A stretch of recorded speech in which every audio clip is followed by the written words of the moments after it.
Jake Morrison opened his eyes slowly. His head felt heavy and his vision was blurry. The last thing he remembered was the explosion that tore through his research ship. Now he was lying on a cold metal floor in a room he did not recognize.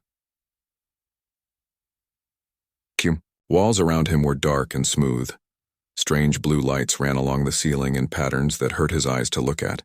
The air smelled wrong too. It was thick and had a bitter taste that made him want to cough. Jake tried to sit up, but his hands were locked in metal cuffs behind his back. The cuffs were attached to the wall by a short chain. He could move a little, but not much. His Marine training kicked in and he started looking around the room for anything that could help him escape. The room was small and empty except for him. There was one door, but it had no handle on his side. The walls were covered with strange symbols that looked like they were carved into the metal. Jake had studied many alien languages during his time as a deep space explorer, but these symbols were completely new to him. Suddenly the door slid open with a soft hissing sound. 3 creatures walked into the room, and Jake felt his blood turn cold. They were not human. They stood on 2 legs like humans, but that was where the similarity ended. These aliens were tall and thin with gray skin that looked rough like tree bark. Their heads were longer than human heads, and they had no hair. Instead of noses, they had 2 small holes in their faces. Their eyes were large and yellow, with no white parts. When they opened their mouths, Jake could see rows of sharp teeth. The tallest alien wore what looked like a military uniform covered in metal plates. The other 2 wore simpler clothes. The tall one stepped forward and spoke in a voice that sounded like rocks grinding together. "The human is awake," it said in perfect English. "Good. I am Commander Thex of the Vorthak Empire. You are now our prisoner." Jake stared at the alien commander. "How do you know English?" he asked. Commander Thex made a sound that might have been laughter. "We have been watching your species for many years, human.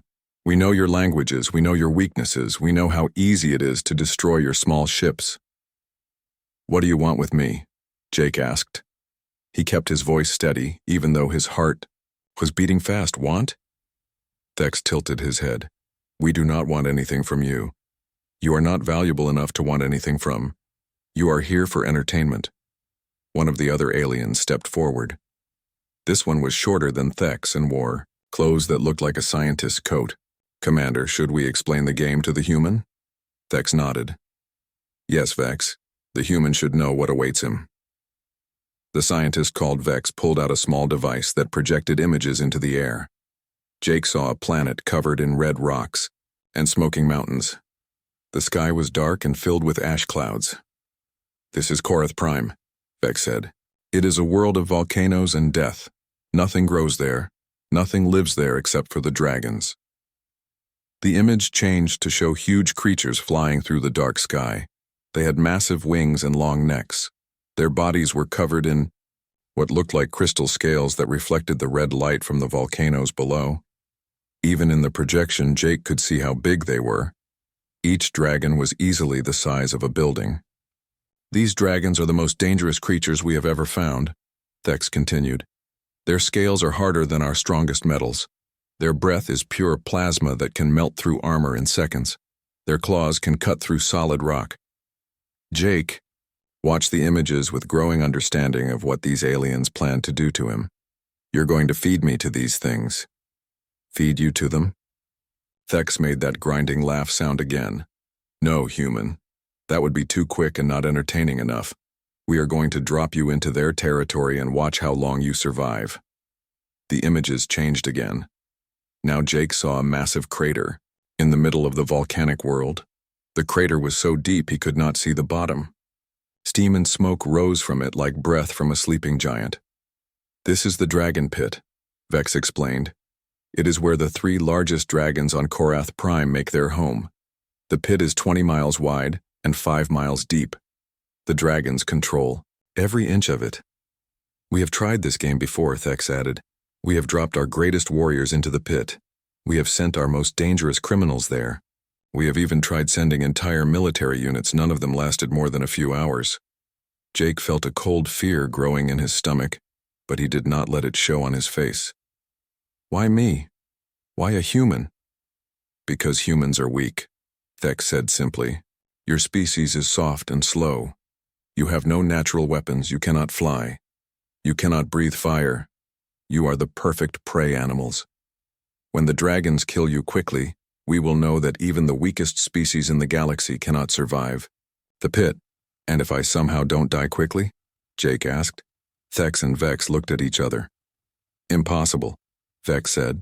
But if by some miracle you survive longer than our warriors did, it will be even more entertaining to watch.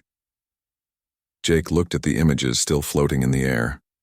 The dragons were beautiful in a terrifying way. Their crystal scales caught the light from the lava below and threw it back in rainbow colors. But their eyes were intelligent. These were not mindless beasts. They were thinking creatures that had learned to hunt and kill in the most dangerous place in the galaxy. When? Jake asked. We arrive at Korath Prime in 2 days, Thex replied. You will have that long to prepare yourself.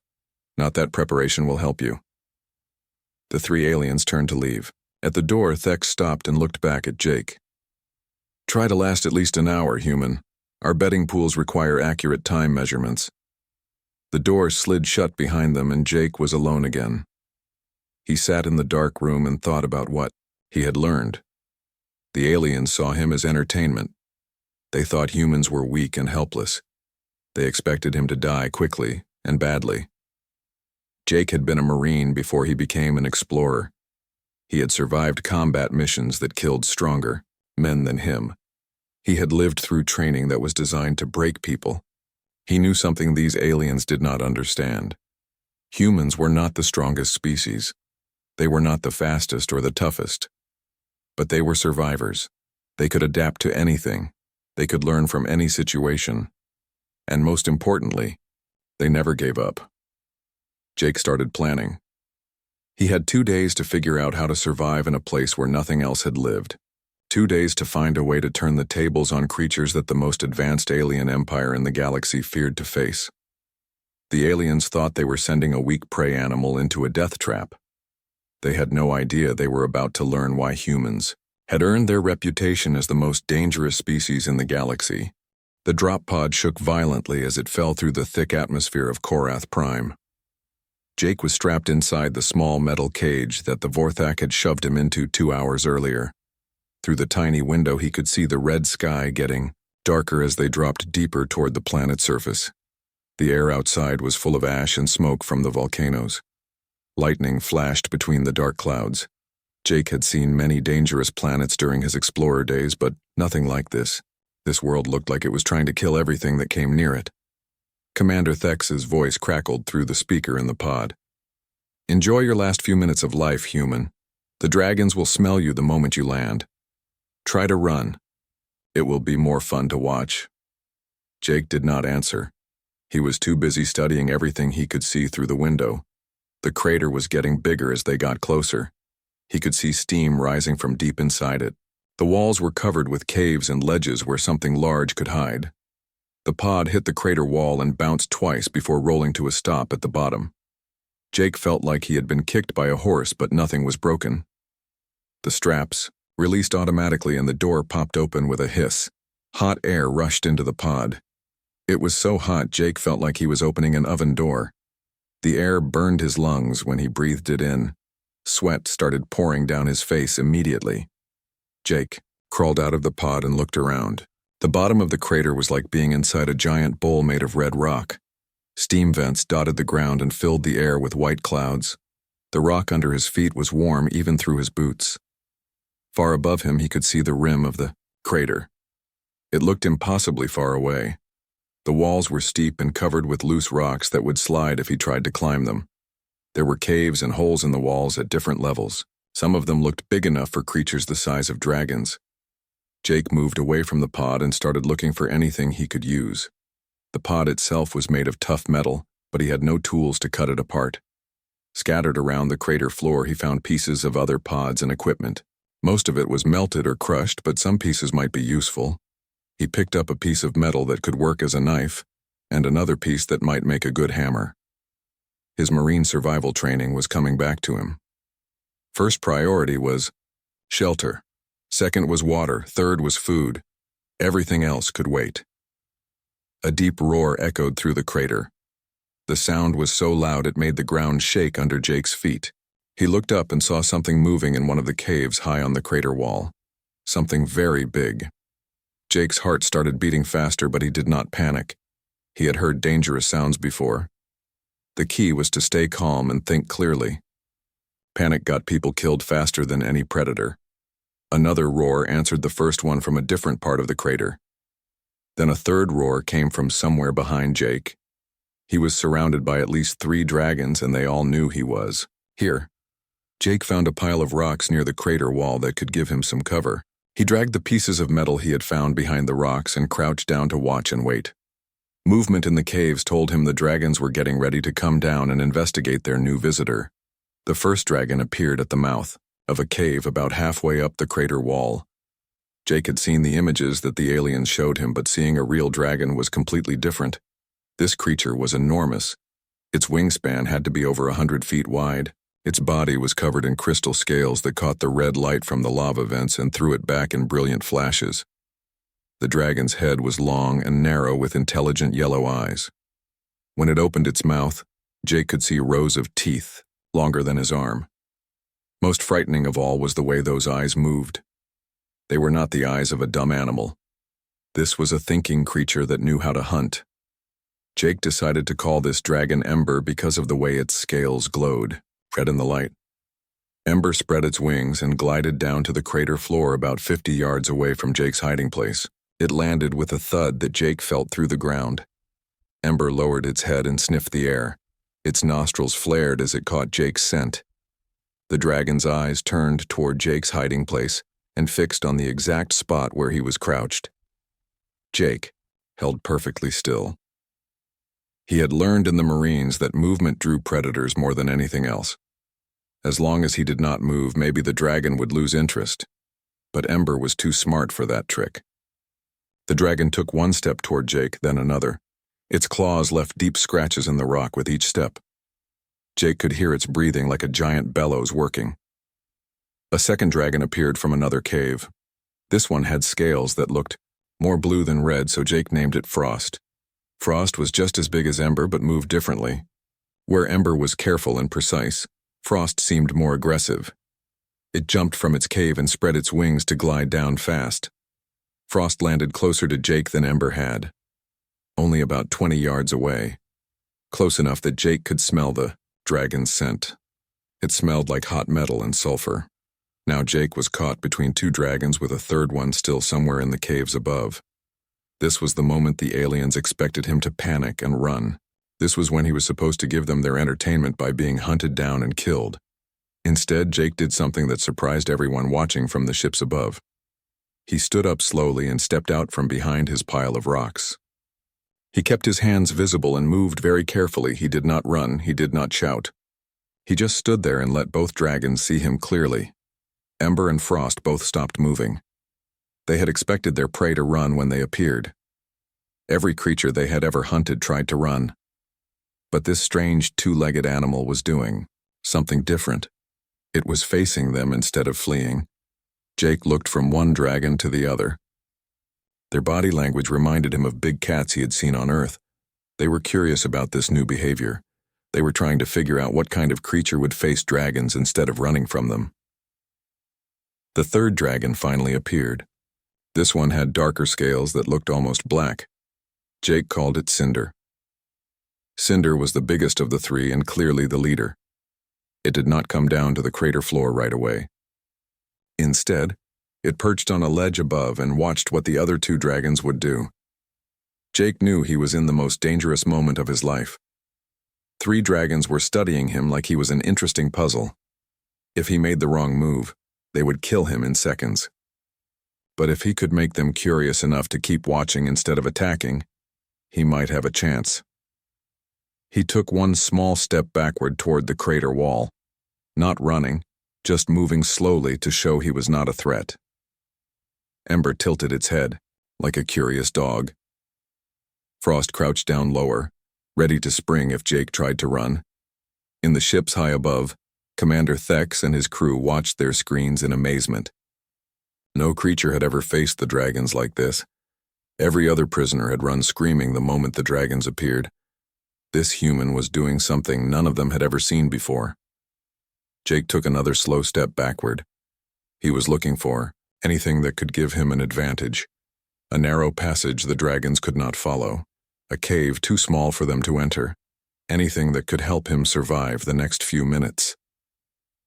The dragons were still watching him with those intelligent eyes. They were learning about him just like he was learning about them. The question was who would learn faster. High above the crater, Commander Thex stared at the viewing screen in disbelief. The human had been on the planet for 6 hours now, and he was still alive. Not only alive, but doing things that made no sense to any of the Vorthak watching. "Explain this to me, Vex," Thex growled at his science officer. "Why have the dragons not killed the human yet?" Vex studied his instruments with confusion. "I do not understand it either, Commander. The human is not behaving like prey. Look at his movement patterns." On the screen, they could see Jake moving carefully around the crater floor. He was not running or hiding. Instead, he seemed to be studying everything around him. He picked up rocks and examined them. He tested the temperature of different areas with his hand. He even tasted some of the water that bubbled up from underground springs. "He is mapping their territory," said Lieutenant Kex from the weapons station. "But that makes no sense. Why would prey animals map predator territory?" The 3 dragons were following Jake at a distance. They had not attacked him once during the entire day. Sometimes one of them would move closer and Jake would stop and face it calmly. The dragon would study him for a few minutes, then back, away again. The dragons are confused, Thex realized. They do not know what to do with a prey animal that does not act like prey. On the planet below, Jake was learning more about his situation every hour. The dragons were definitely intelligent. They communicated with each other using different types of roars and body language. They had established territories within the crater with clear boundaries that they respected. Ember controlled the eastern side where most of the warm springs were located. Frost claimed the northern area with the deepest caves. Cinder ruled the southern section, which had the best hunting grounds for the smaller creatures that lived in the crater. Jake had also discovered that he was not the only living thing in the pit. Small lizard-like animals lived in the cracks between rocks. Strange fish swam in the hot springs. Even some plants grew near the water sources. The dragons hunted these smaller creatures, but they were careful not to hunt them all. They were managing their food supply like intelligent farmers. This gave Jake an idea. If the dragons were smart enough to manage resources, they might be smart enough to understand cooperation. Jake found a spot where several of the small lizards gathered to drink water. Using a sharp piece of metal from the crashed pod, he managed to catch 3 of them. The lizards were about the size of rabbits and looked like they would make a good meal for a hungry dragon. Ember was resting on a ledge about 30 feet away, watching Jake with those intelligent yellow eyes. Jake picked up one of the dead lizards and walked slowly toward the dragon. He stopped when he was still 20 feet away and placed the lizard on the ground. Then he backed away and waited. Ember tilted her massive head and studied the offering. She had never seen prey give food to predators. After several minutes of careful observation, she glided down from her perch and sniffed the dead lizard. Finding nothing wrong with it, she ate it in one bite. Jake nodded and backed away further. He had just made his first successful contact with an alien species that every other creature in the galaxy feared. The dragons up in the ships watching were speechless. "Did that human just feed one of the dragons?" asked Lieutenant Kex. "Impossible," Thex snarled. "Prey does not feed predators, it makes no sense." But Vex was studying his readings more carefully. "Commander, look at the dragon's body language. Its aggression levels have dropped significantly. The human's gift has changed how the dragon sees him." Over the next few hours, Jake repeated the process with Frost and Cinder. Each time he approached slowly, left an offering, and backed away respectfully. Each time the dragons accepted the gift and showed less hostility toward him. By the end of the first day, Jake had established a basic relationship with all 3 dragons. They no longer saw him as immediate prey. Instead, they seemed curious about this strange creature that brought them gifts and showed proper respect for their territory. Jake used the time to learn more about dragon behavior. He noticed that they were most active during the cooler parts of the day. They rested during the hottest hours when the volcanic activity was strongest. They marked their territories with scent and scratch marks on specific rocks. Most importantly, Jake realized that the dragons had a social structure. Cinder was definitely the alpha, the leader of the group. Ember and Frost deferred to her decisions, but they were not afraid of her. This was a family group, not a collection of competing predators. That night, Jake made his first real shelter. Using pieces from the drop pod and rocks from the crater floor, he built a small lean-to against the crater wall. It was not much, but it would protect him from the worst of the heat and provide some security while he slept. As he worked, he noticed the dragons watching him. They seemed fascinated by his tool use and construction skills. No other creature in their territory had ever built anything. This human was showing them new behaviors they had never seen before. Jake fell asleep that night to the sound of dragon calls echoing around the crater. The calls sounded different now, less aggressive and more like conversation. The dragons were talking about him, trying to figure out what he was and what he wanted. Up in the ships, the Vorthak were having similar conversations. The betting pools that Commander Thex had mentioned were in chaos. No one had bet on the human surviving more than a few hours. Now he had made it through an entire day and seemed to be thriving. "We need to end this," Thex decided. "The human is making us look foolish. Prepare the orbital bombardment systems." "Wait, Commander," Vex interrupted. "This is unprecedented. We are observing behavior that no xenobiologist has ever recorded.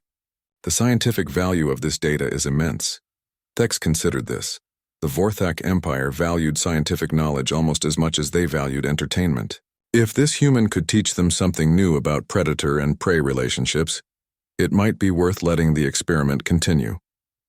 One more day, Thex decided. If the human survives another day, we will capture him for study. But if the dragons kill him, we get our entertainment and we learn nothing new. On the planet below, Jake woke up to find Ember sleeping only 50 feet away from his shelter. The dragon had moved closer during the night. Jake took this as a good sign. Predators did not sleep near creatures they planned to hunt. Ember was starting to trust him.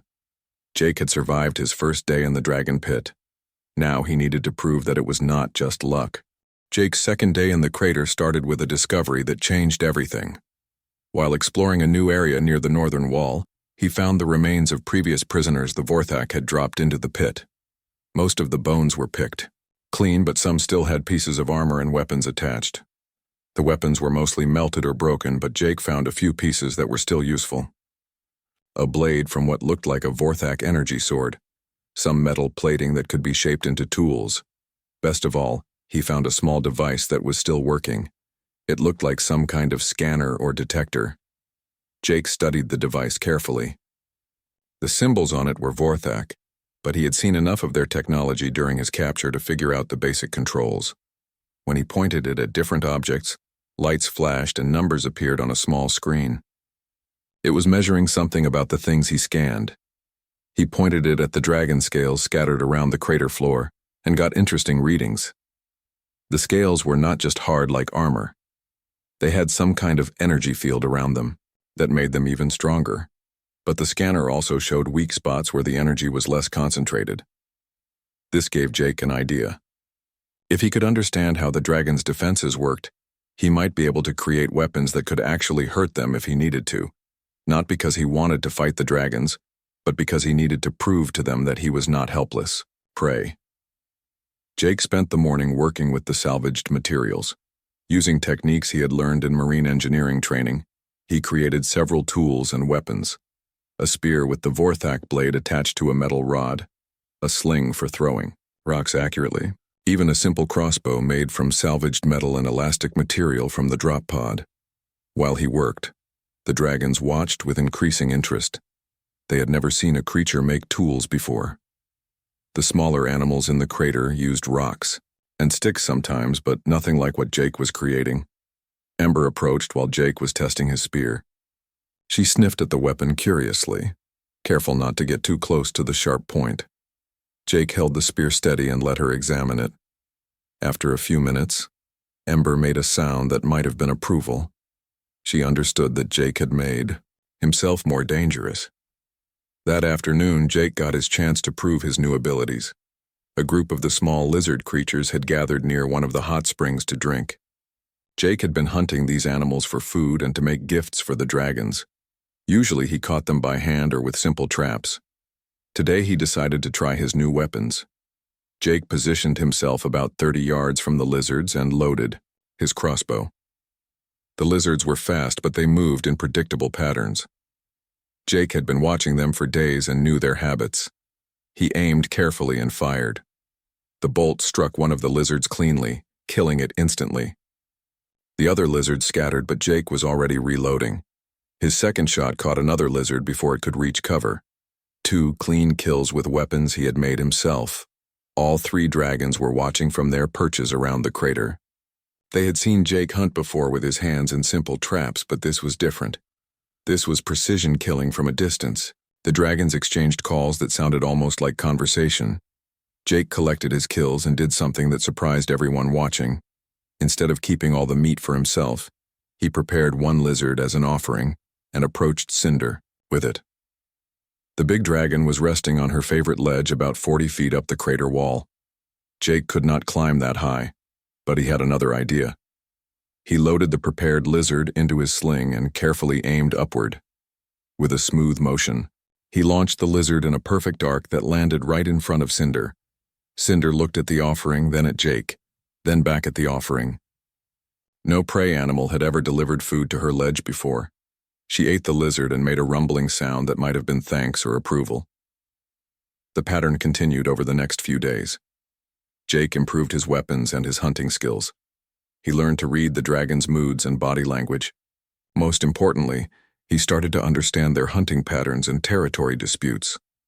The crater was not just home to the 3 dragons. Occasionally, other creatures tried to move in. Jake witnessed his first real dragon hunt on his 5th day when a pack of wolf-like predators tried to establish territory near the southern wall. The wolves were each about the size of a small car with thick armor plating and vicious claws.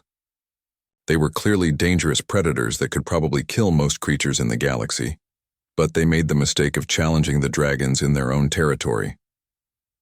Jake watched from his shelter as Cinder, Ember, and Frost coordinated their attack. They did not just overwhelm the wolves with brute force. They used tactics. Cinder drove the wolves toward a narrow passage where Ember was waiting. Frost circled around to cut off their escape route. The entire pack was eliminated in less than 10 minutes. After the fight, Jake did something that shocked the dragons and the watching aliens. He left his shelter and walked toward the battlefield. The dragons were feeding on their kills, but they stopped and watched as Jake approached. Jake was not interested in the dead wolves. He was studying the dragons' hunting tactics. He walked around the area where the fight had happened, looking at claw marks and scorch marks from dragon breath. He was learning how the dragons fought as a team. Ember, the dragon he had the most contact with, approached him during his investigation. She was curious about what Jake was doing. He pointed to the claw marks and then to her claws, showing that he understood how she had contributed to the hunt. Then he pointed to scorch marks and gestured toward Frost, acknowledging her role in the battle. Finally, Jake looked up at Cinder and nodded respectfully. He was showing the alpha dragon that he understood and respected her leadership of the hunt. Cinder studied him for a long moment, then made a sound that was almost like purring. She approved of his respect and understanding. That night, the dragons made a decision that no one could have predicted.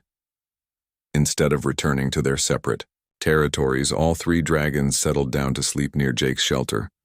They were not just tolerating him anymore, they were accepting him as part of their group. Up in the ships, the Vorthak were arguing loudly about what to do next. "This is impossible," Lieutenant Kex insisted. "Prey animals do not join predator packs. It violates every natural law we know." "But it is happening," Vex replied. "The human has somehow convinced the dragons that he belongs with them. He is showing hunting skills, making tools, and demonstrating intelligence that impresses them."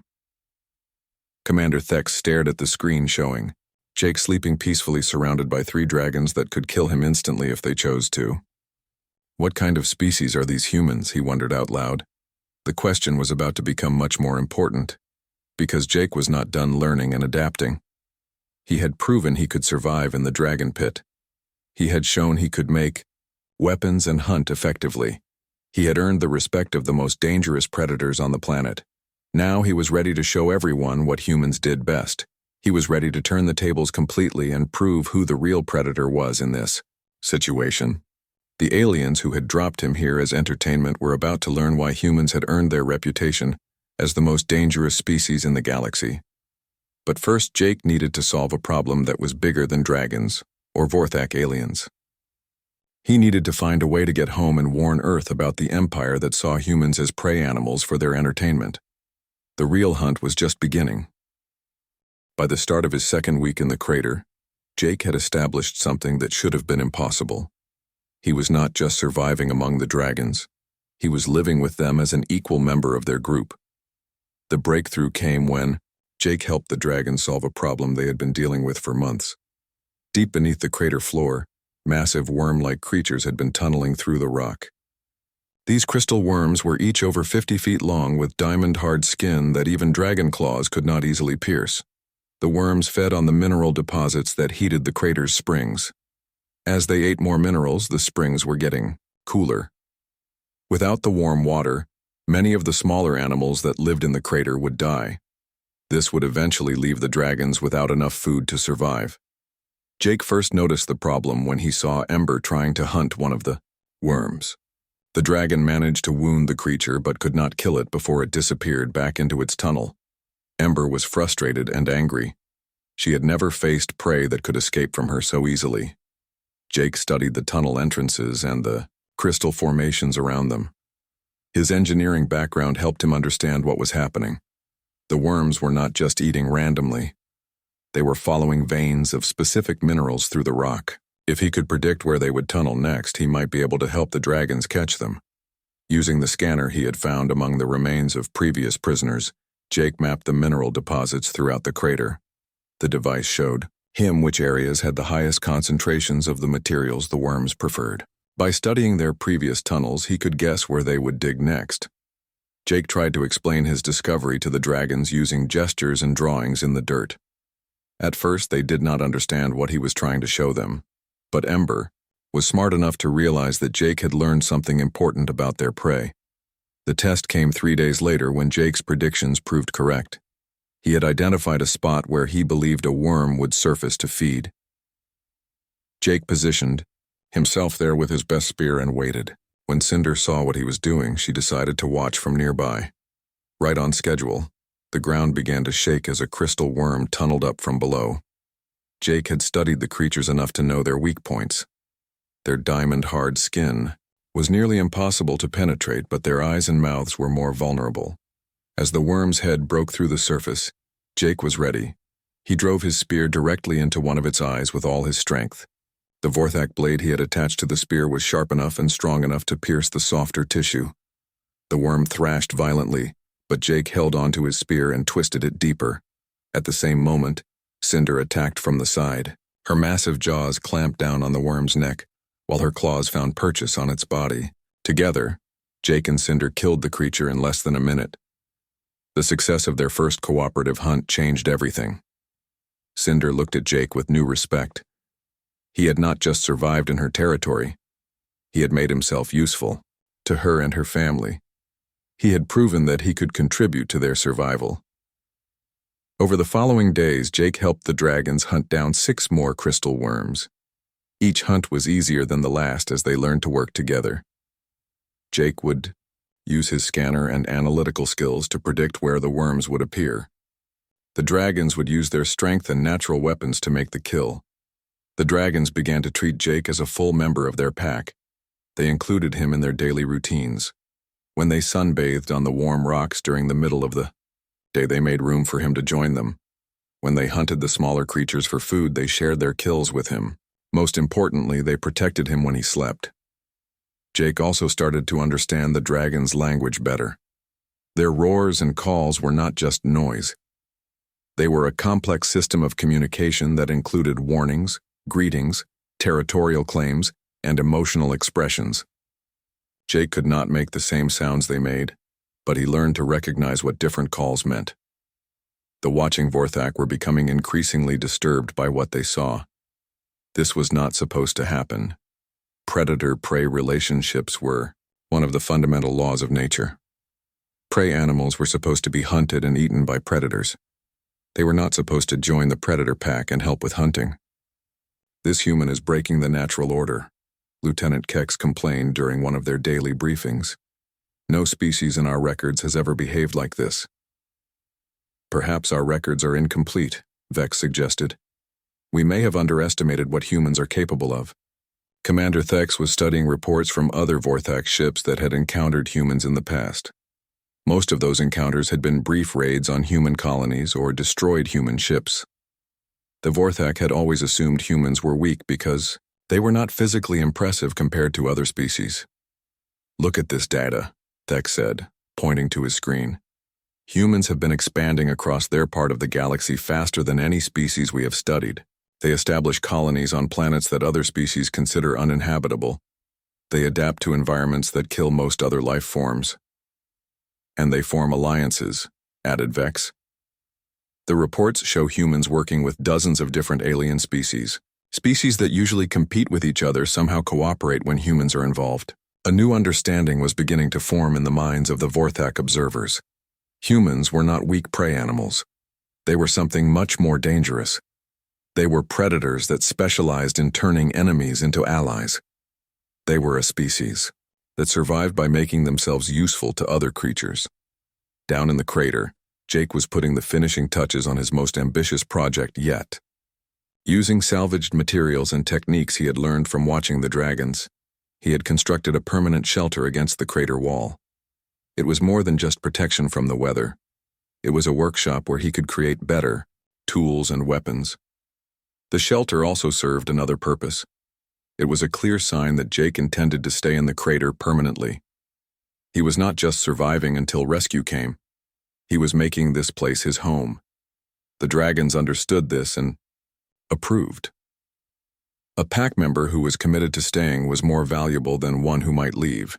Jake's new weapons were impressive by any standard. He had created a compound bow that could fire arrows with enough force to penetrate crystal wormskin. He had forged knives and spear points that were sharper and stronger than anything he had started with. Most importantly, he had built several devices that helped him understand the crater environment better. The dragons were fascinated by Jake's tool-making abilities. They would sit and watch him work for hours, studying every step of his construction process.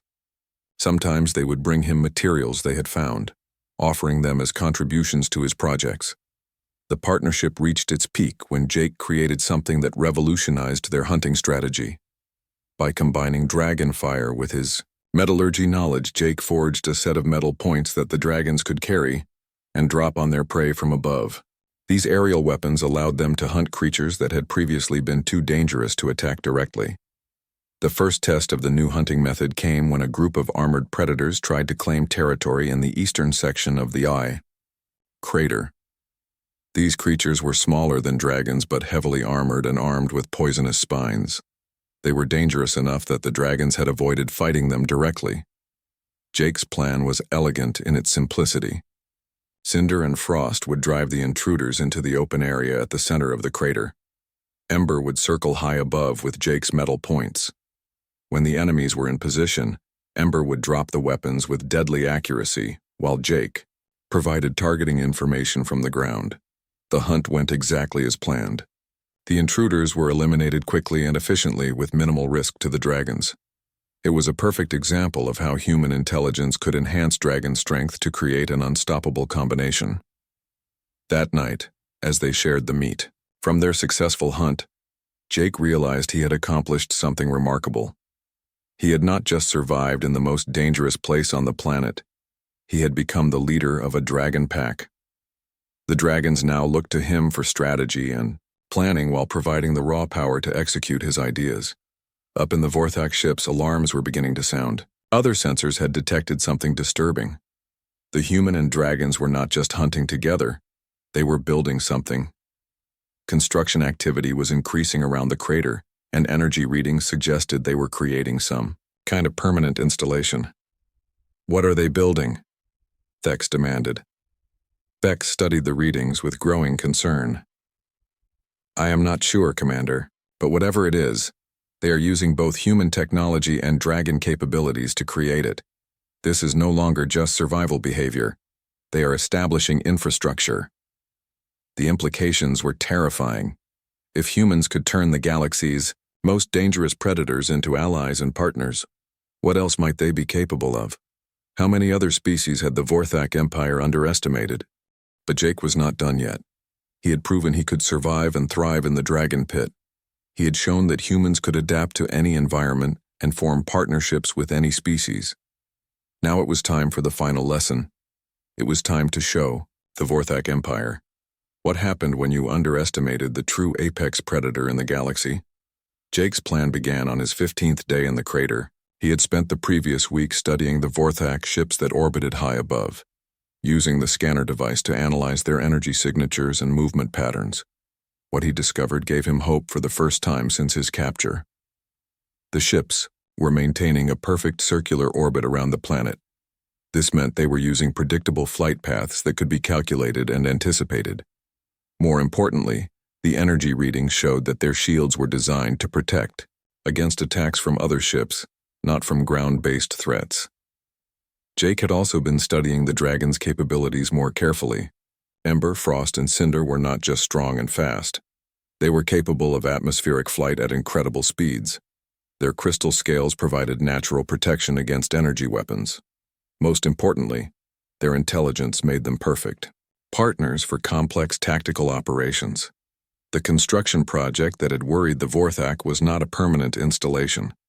It was a launch platform. Jake had been building a way to take the fight directly to his captors. Using salvaged metal from the various drop pods and crashed equipment scattered around the crater, Jake had created a launching system that could accelerate objects to orbital velocities. It was similar to the magnetic railguns used by Earth's space forces, but modified to work with the materials and power sources available on Korath Prime. The power source was the key breakthrough. The crystal formations throughout the crater stored geothermal energy from the planet's volcanic activity. By connecting these crystals in series and using techniques he had learned from dragon behavior, Jake could tap into enormous amounts of energy. The dragons understood that Jake was preparing for some kind of major action. They had seen him working with increasing intensity and focus. When he began loading his makeshift weapons into the launch system, they knew the time for action was approaching.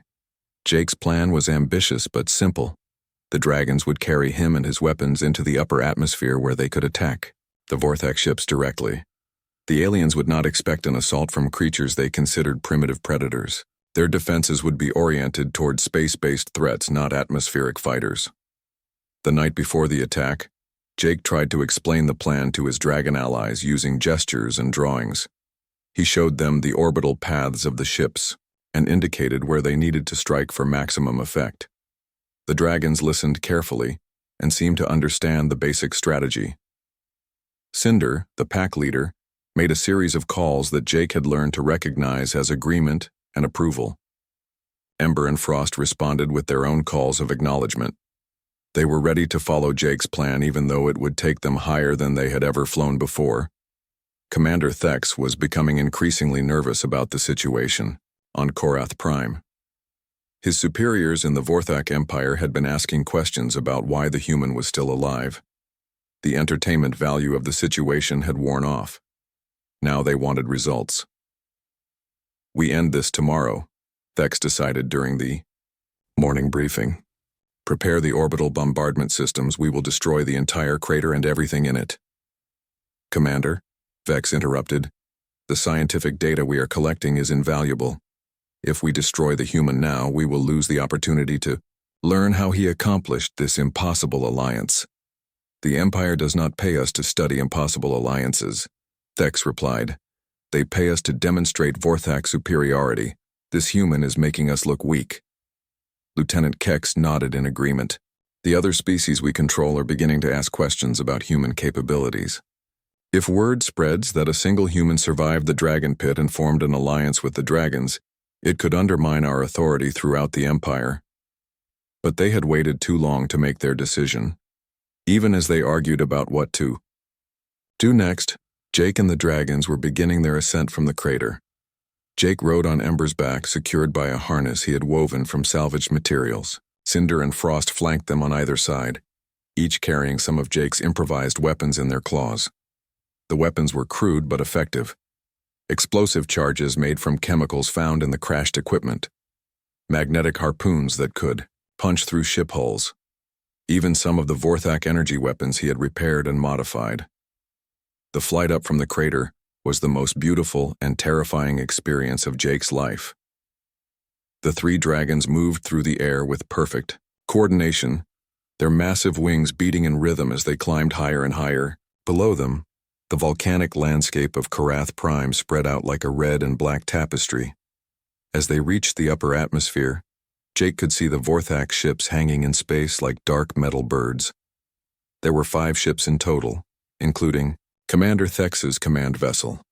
They were maintaining their orbital surveillance pattern with no sign that they knew an attack was coming. Jake signaled to the dragons, and they spread out into attack formation.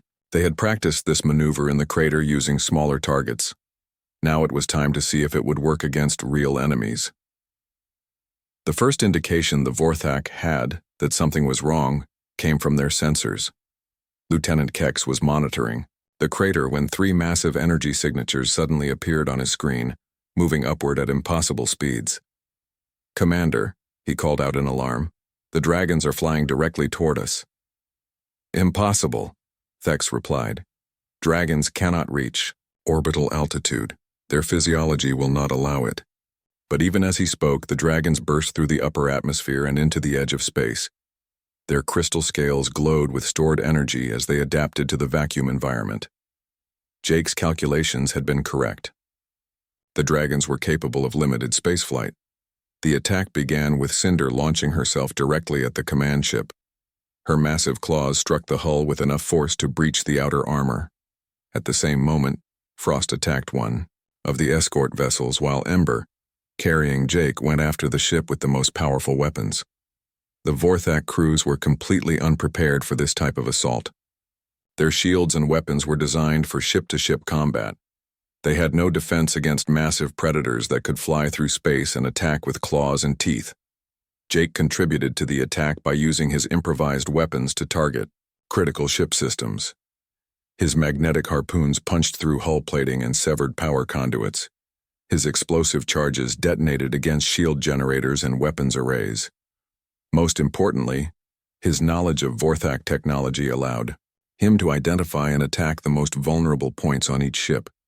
Within minutes, 3 of the 5 ships were disabled or destroyed.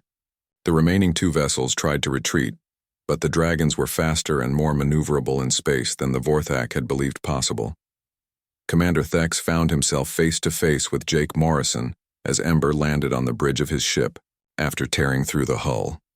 The human was wearing a makeshift spacesuit cobbled together from salvaged materials and dragon scales. He carried weapons that should not have been able to function but somehow worked perfectly. "You wanted entertainment," Jake said as he advanced on the terrified commander. "How entertaining is this?" Thex tried to reach for his sidearm, but Jake was faster. A single blow from a weapon forged with dragon fire rendered the alien unconscious. Around the bridge, the remaining Vorthak crew surrendered rather than face the human who had turned their ultimate predators into allies. Jake quickly secured the bridge and began studying the ship's navigation systems. He needed to find the location of Earth and the other human colonies. He also wanted to know more about the Vorthak Empire's plans for humanity. What he found in the ship's database was both encouraging and terrifying. Earth was much further away than he had hoped, but it was not under immediate threat. The Vorthak Empire was vast and had many other priorities besides conquering human space. But the database also showed that humans were not the only species being used for entertainment. The Vorthak had been capturing members of dozens of different races and forcing them to fight in various death games. The Dragon Pit was just one of many horrible arenas scattered across their territory. Jake realized that his escape was just the beginning. He could not simply return to Earth and warn them about the Vorthak threat. He needed to do something about the thousands of innocent beings who were suffering in Vorthak prison worlds. The solution came to him as he watched Ember, Frost, and Cinder exploring their captured ships with obvious curiosity. The dragons were learning about Vorthak technology just as quickly as Jake had learned about dragon behavior. If he could teach them to operate the ships, they would make perfect allies for rescue missions. Over the next several days, Jake worked with his dragon partners to master the captured vessels. The dragons learned to operate basic ship functions, while Jake studied Vorthak military procedures and prison world locations. Together, they began planning a series of raids that would free other prisoners and disrupt the Empire's entertainment industry. The first rescue mission was a complete success. A Vorthak prison moon fell to their combined assault in less than an hour. The freed prisoners included members of a dozen different species, all of whom had been scheduled for various death games. Many of them chose to join Jake's growing alliance rather than simply return to their home worlds. Word of these successes spread quickly through the underground networks that existed in every oppressive empire. More and more beings began to see Jake and his dragons as symbols of hope and resistance. The human who had been dropped into the dragon pit as prey had become the leader of a rebellion. The Vorthak Empire's response was swift and brutal. They declared Jake and his allies to be dangerous criminals and offered massive rewards for their capture. But their heavy-handed tactics only created more sympathy for the resistance movement. Commander Thex, now imprisoned aboard his own ship, watched these developments with a mixture of fear and amazement. "What kind of species are you humans?" he asked Jake during one of their conversations. Jake considered the question carefully before answering. "We are the species that turns enemies into friends and friends into family. We are the species that adapts to any environment and survives any challenge. Most importantly, we are the species that never gives up." "But you were just one human against impossible odds," Thex protested. "How did you accomplish all of this?" Jake smiled and gestured toward Ember, who was resting nearby after a successful mission. "I did not accomplish this alone. I had help from the best partners in the galaxy. You, Vorthak, made one critical mistake in your understanding of predator-prey relationships." "What mistake?" Thex asked. "You assumed that the biggest and strongest creature is always the predator," Jake explained. "But the true apex predator is not the one with the sharpest teeth or the strongest claws. The true apex predator is the one that can convince all the other predators to work together.